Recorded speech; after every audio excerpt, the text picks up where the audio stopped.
It's 6:30 in the morning on day one, and walking to the station near my house. So I'm gonna have to head to Tokyo first before we officially start the walk. It took about 2 hours to get to Nihonbashi Bridge, the start point if you begin walking from the Tokyo end.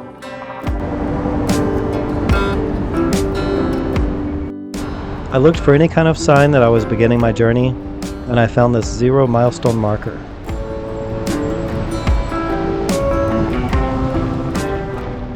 It says that Nihonbashi Bridge was designated by the Edo government as the starting point for Japan's 5 major roads at the time.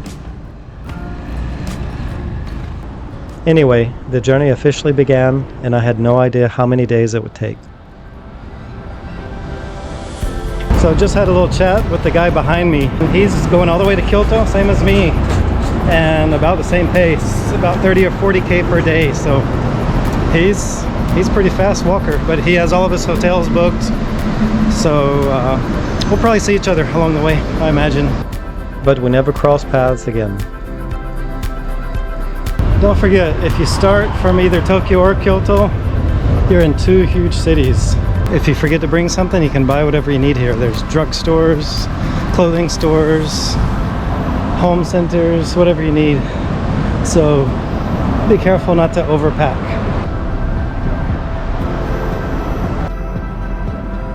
So I heard there's places to stop and drink sake and rest areas, and 2 kilometers from the start, here's one of the places here.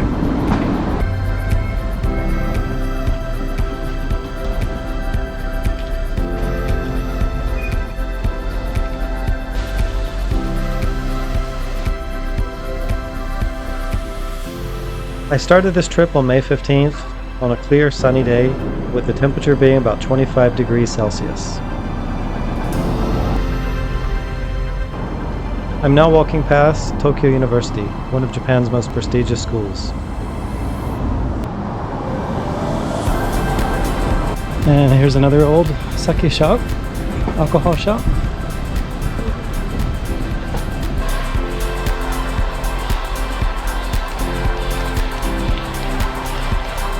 The bad part is that there are a lot of traffic lights, so it's a lot of stop and go.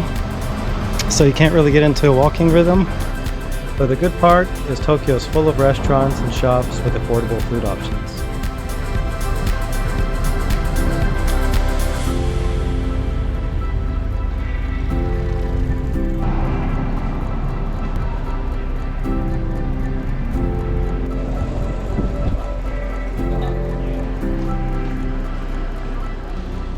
This was my first rest area, and they had information about the local community and Nakasendo, but I was glad just to sit down and take a break.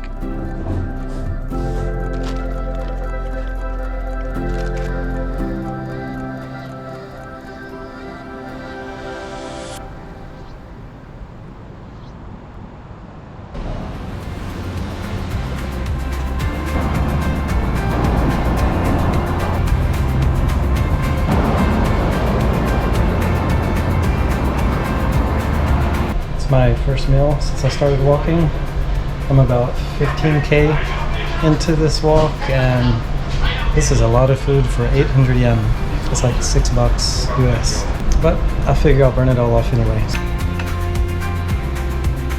This is actually one of the turns you have to make in the neighborhood.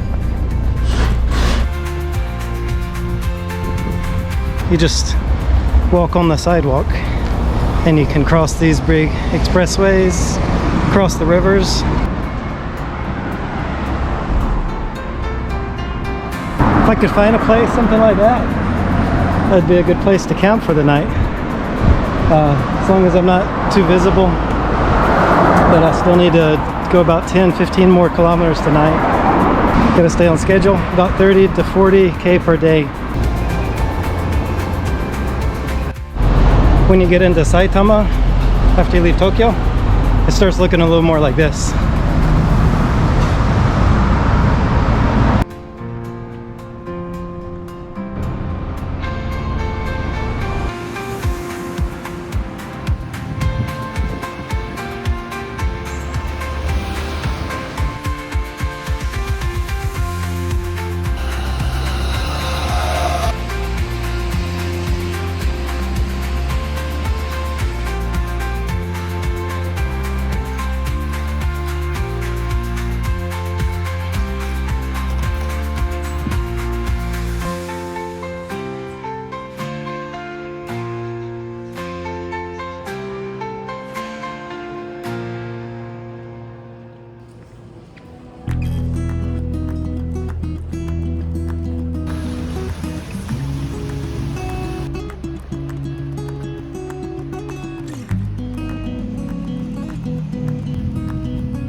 We're gonna try to make it to Takasaki by tonight.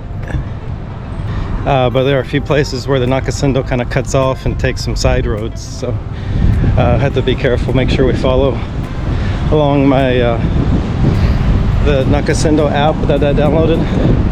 It's only a Japanese version, but the GPS part of it, you don't really need to know Japanese or English or whatever for that. It just has spots that you can follow.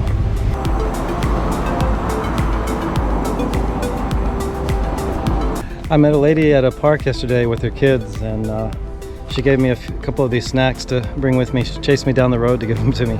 So thanks, Endo-san.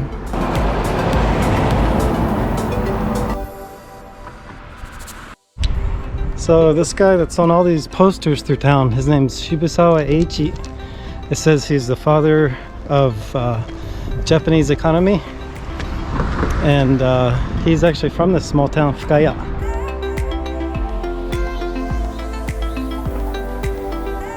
And he's going to be on the new 10,000 yen bills that come out pretty soon.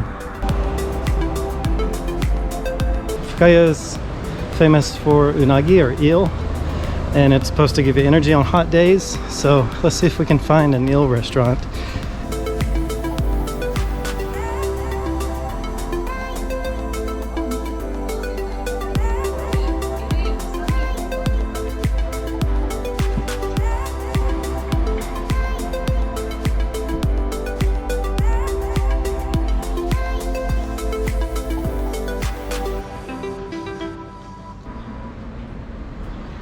Just had a chat with another old fella right behind me. He's walking to Kyoto as well. So we both have about 15-16 more days left.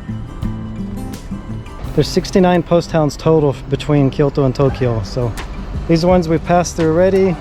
We're in Honjo, which is this one. And these are the ones that we will come upon the rest of the way to Kyoto. The bridge is out, so we're gonna have to go across that bridge.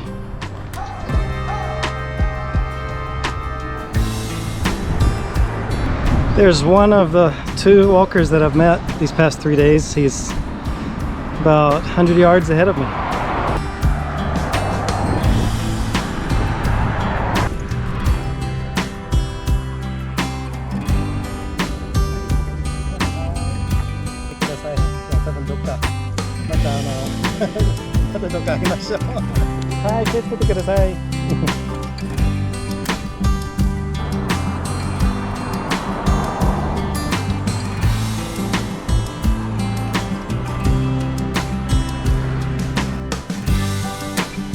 What's this view gonna look like once we get out of this tunnel?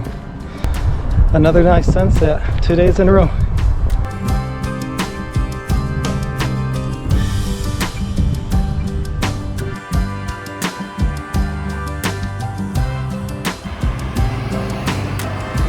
Hey, I can finally lay down and rest, or at least sit down. And look, there's a Torisen, which is a supermarket right next door. Usually about this time of night, they have discounted bentos. They're little dinner boxes or lunch boxes that they have pre-made. So let's go get some dinner there, and then we'll come back and check in.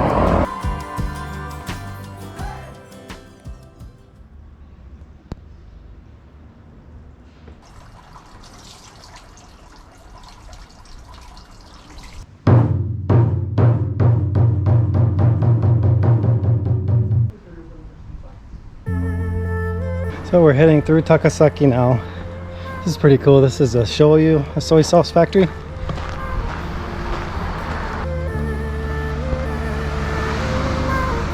Q Nakasendo, the old Nakasendo, Takasaki City. 疲れちゃったんだけど、もう頑張る。そう、この辺取れる人いるかな？うん。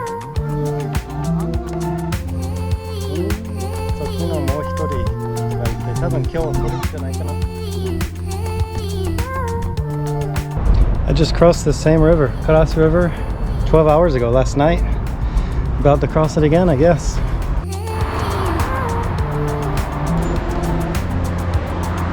Make sure you turn right here.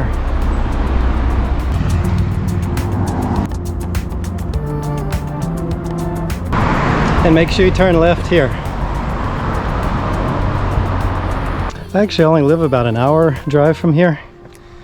So it's funny that I'm kind of coming by here, but this is a place I've wanted to come to. It's the Daruma factory. You can make your own darumas, the daruma dolls. Maybe I'll bring my daughter over here one of these days to come do that.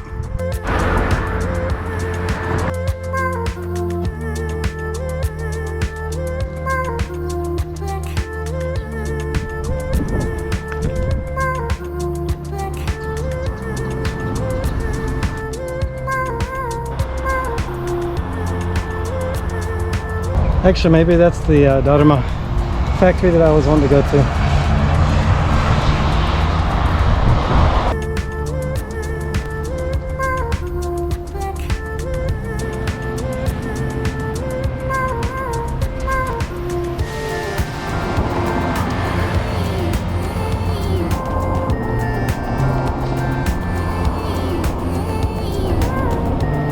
Some places are easy to get sidetracked or take the wrong road.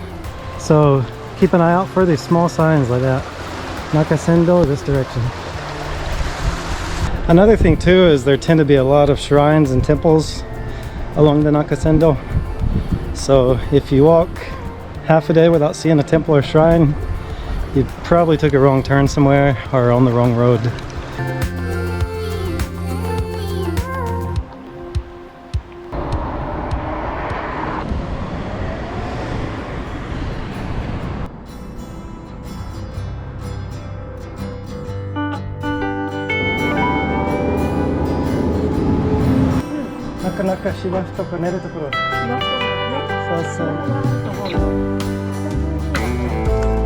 Yeah, that lady was nice enough to let me use this little spot of land to pitch my tent.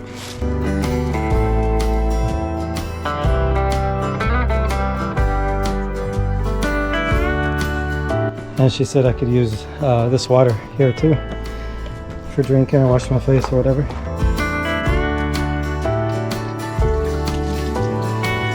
See you guys tomorrow for day 5. Good night.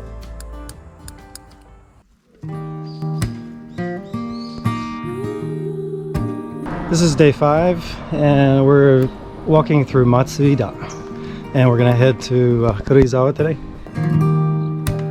Not too many hikers do through hiking or hike the whole Tokyo to Kyoto or Kyoto to Tokyo Nakasendo.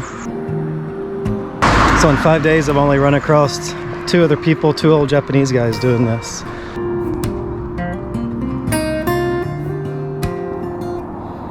So this is what they mean too by crossing like a major highway.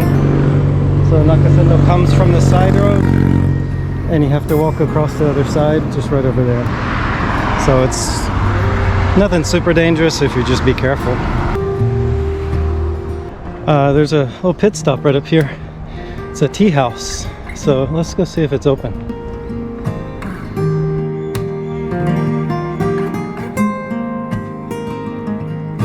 It's actually more of a museum, so it's 210 yen, like $1.50 to come in. But since it's May, they have the Hina dolls on display.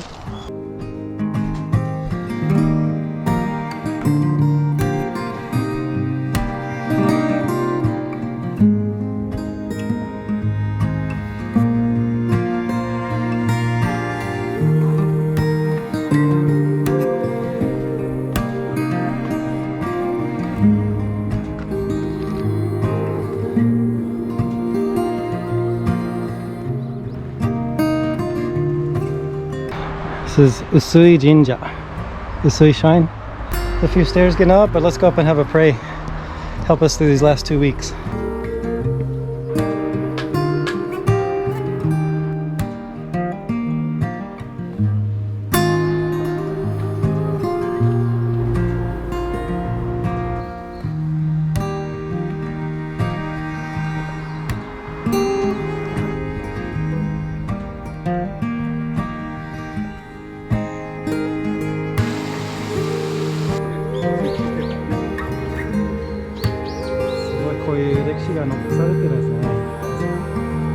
Usui Pass, so things are starting to get a little bit uphill from here.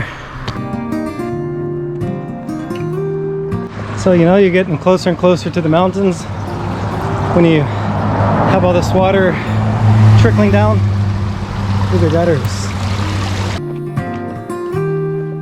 And make sure you don't touch this.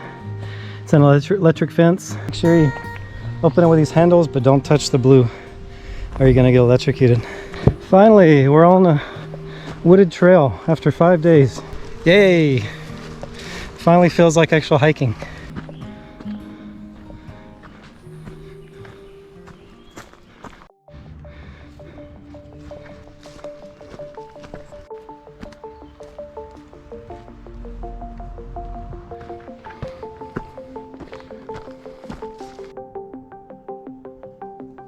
Just talked to a couple and they said it's about 7 more kilometers to the top. So we got a couple hours ahead of us, but then after that I'll be downhill into Karuizawa. Okay, this is what we've been waiting for. This is going to be a long stretch uphill, and I'm sweating every single bit of water out of my body right now, so make sure you have plenty of water in your pack because you're gonna need it.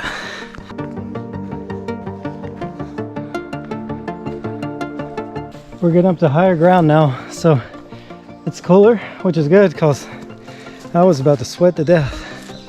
Nice view, you can see how high we are now. And what I was wondering about is if I did get stuck on a mountain for some reason, if there would be any place to camp, and I think something like this would be perfect. So we're getting closer to the top, and look at the view. This is the road we just walked up. See that?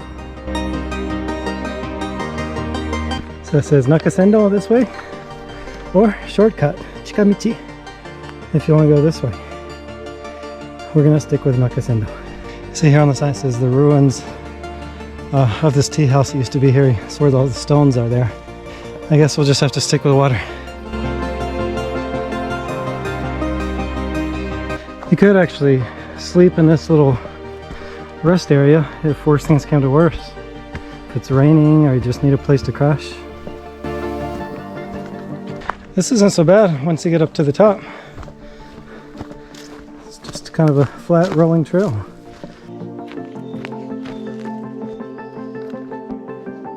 We have some downhill now. This makes it a bit easier.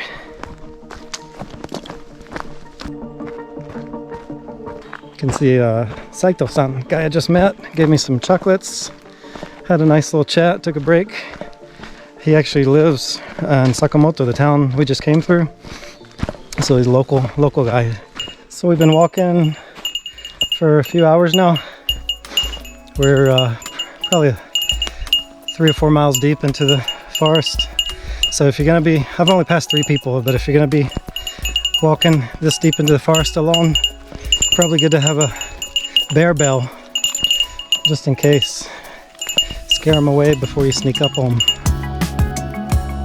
And another good thing they might have is one of these Apple trackers, just in case you did get eaten by a bear or something happens, medical problem.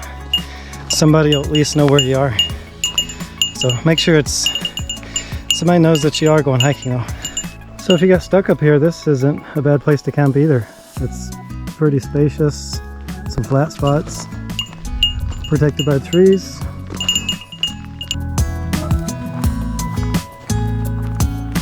Those were nice friendly guys. They were just on a day hike, just taking a little break. Had a chat with them.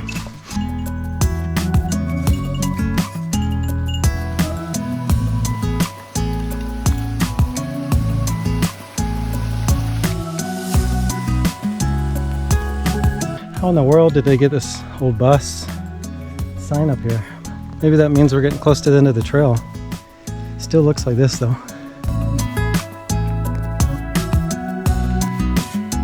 So I made it to Kumano shrine in Karuizawa, so let's go pray that we had a safe journey over the mountain.